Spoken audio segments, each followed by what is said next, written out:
भगवान में आस्था रखने वाले गरीब से गरीब व्यक्ति की भी स्वयं भगवान इच्छा पूर्ण करते हैं और उस भक्त को भगवान के आशीर्वाद का पता भी नहीं चलने देते हैं। तो ऐसा ही एक जो गरीब भगवान कृष्ण का मित्र था सुदामा, उसके बारे में हम आज आपके सम्मुख कृष्ण सुदामा की मित्रता के बारे में बतलाते हैं। कृष्ण सुदामा की मित्रता बहुत प्रचलित है। सुदामा गरीब ब्राह्मण थे, अपने बच्चों का पेट भर सके उतने भी सुदामा के पास पैसे नहीं थे। सुदामा की पत्नी ने कहा, हम भले ही भूखे रहें लेकिन बच्चों का पेट तो भरना चाहिए। इतना बोलते बोलते उसकी आंखों में आंसू आ गए। सुदामा को बहुत दुख हुआ। उन्होंने कहा, क्या कर सकते हैं, किसी के पास मांगने थोड़ी ही जा सकते हैं। पत्नी ने सुदामा से कहा, आप कई बार कृष्ण की बात करते हो, आपकी उनके साथ बहुत मित्रता है, ऐसा कहते हो, वे तो द्वारका के राजा हैं, वहाँ क्यों नहीं जाते? जाइए न, वहाँ कुछ भी मांगना नहीं पड़ेगा। सुदामा को पत्नी की बात सही लगी। सुदामा ने द्वारका जाने का निश्चय किया। पत्नी से कहा, ठीक है, मैं कृष्ण के पास जाऊंगा, लेकिन उसके बच्चों के लिए क्या लेकर जाऊं? सुदामा की पत्नी पड़ोस में गई और वहां से कुछ चावल ले आई। उसे फटे हुए कपड़े में बांधकर उसकी पोटली बनाई। सुदामा उस पोटली को लेकर द्वारका जाने के लिए निकल पड़े।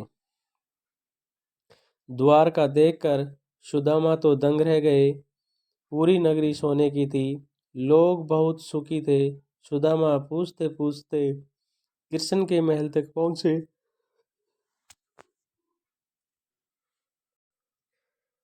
दरबार ने साधु जैसे लगने वाले सुदामा से पूछा, ऐ यहाँ क्या काम है?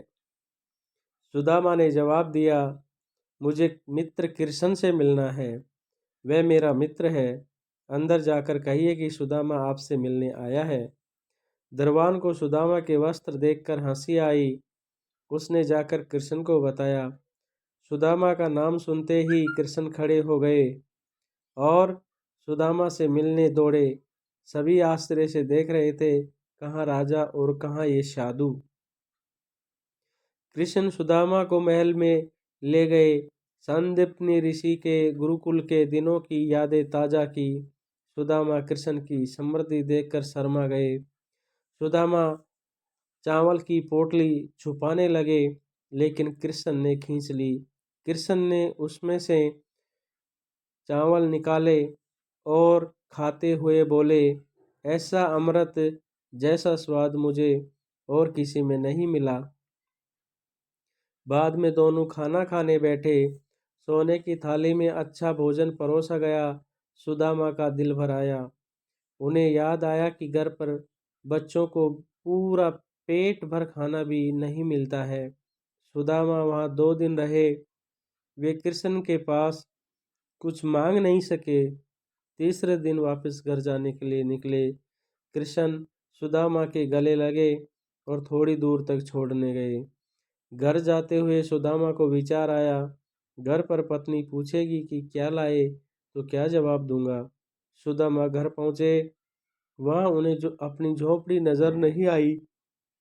उतने में ही एक सुंदर घर में से उनकी पत्नी बाहर आई। उसने सुंदर कपड़े पहने थे। पत्नी ने सुदामा से कहा, देखा कृष्ण का प्रताप, हमारी गरीबी चली गई। कृष्ण ने हमारे सारे दुख दूर कर दिए। सुदामा को कृष्ण का प्रेम याद आया। उनकी आंखों में खुशी के आंसू आ गए। देखो दोस्तों, कृष्ण और सुदामा का प्रेम यानी सच्चा मित्र प्रेम। तो दोस्तों, सच्चे प्रेम में ऊंच या नीच नहीं देखी जाती और न ही अमीरी गरीबी देखी जाती है। इसीलिए आज इतने युगों के बाद भी दुनिया कृष्ण और सुदामा की दोस्ती को सच्चे मित्र प्रेम के प्रतीक के रूप में याद करती है।